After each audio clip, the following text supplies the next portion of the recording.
My name is Danilo Türk.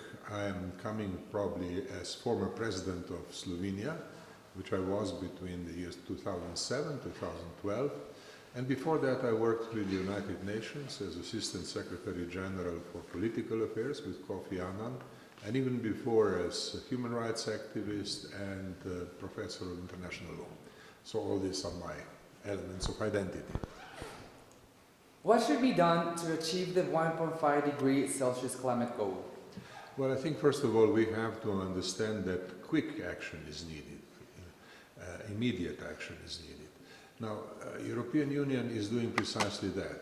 As we speak, the European Union is preparing a climate law which would aim to reduce the emissions by very large margins, over 50% in the next 10 years.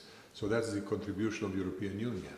But obviously climate is a global matter, not a regional matter, and therefore it will be important that Europe gets into real communication with China, which will be possible later this year, with India, which there is constant communication, and we hope also with other parts of the world where emissions are a big phenomenon. Obviously there is the open question of United States, but I am hopeful that this will also change sufficiently early so that the United States will also join this movement. What is the role of forums like the World Sustainable Development Forum for catalyzing actions for achieving the Sustainable Development Goals?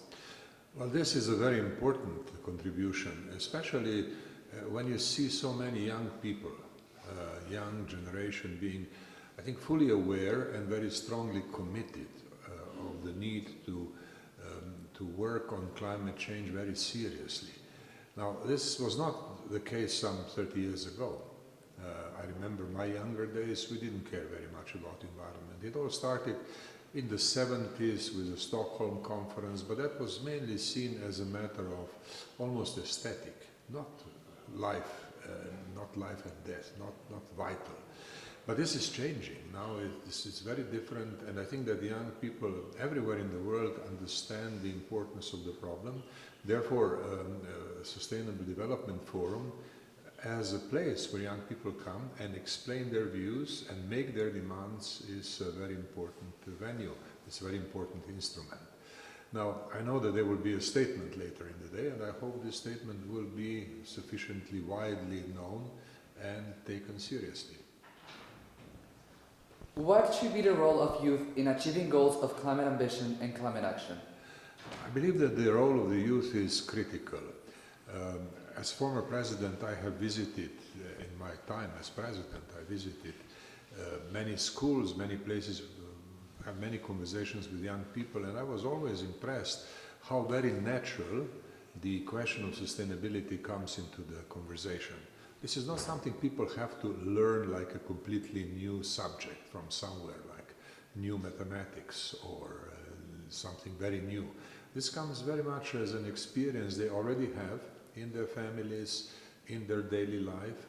So I think the young people are better prepared. They have internalized the need for sustainability of development to a very large extent already. And I see this in every part of the world. Wherever I traveled, I saw that understanding being there. So I think that the young generation obviously understands that this is going to affect them. The climate change is going to affect next generations, current young generation and subsequent young generations.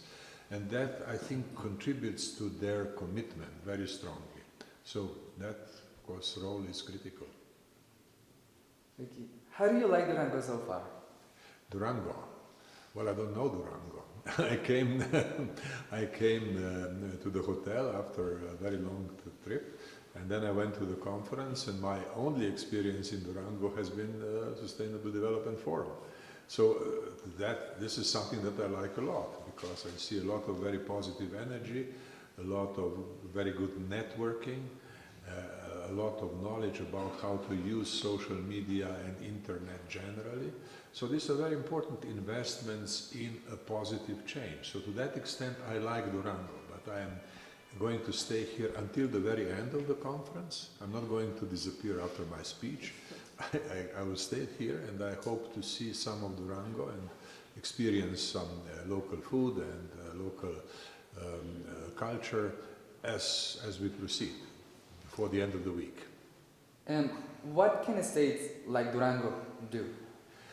Well, the states like Durango can first of all put themselves on the map, because the world map is not only about Washington, Moscow and Beijing, for example, just to offer a caricature. The world map is a very complex picture, and it contains regions which are specific. Now, Durango, as a part of Mexico, is specific, and that specificity has to come to the global picture. All regions have to come to the global picture. This is possible nowadays. We have so much information, and so much is available on internet, so much can be learned through satellites, that nobody in the world should claim that this is an inaccessible information. Not at all. And then, in order to make this information really understood, obviously conferences like this are very helpful.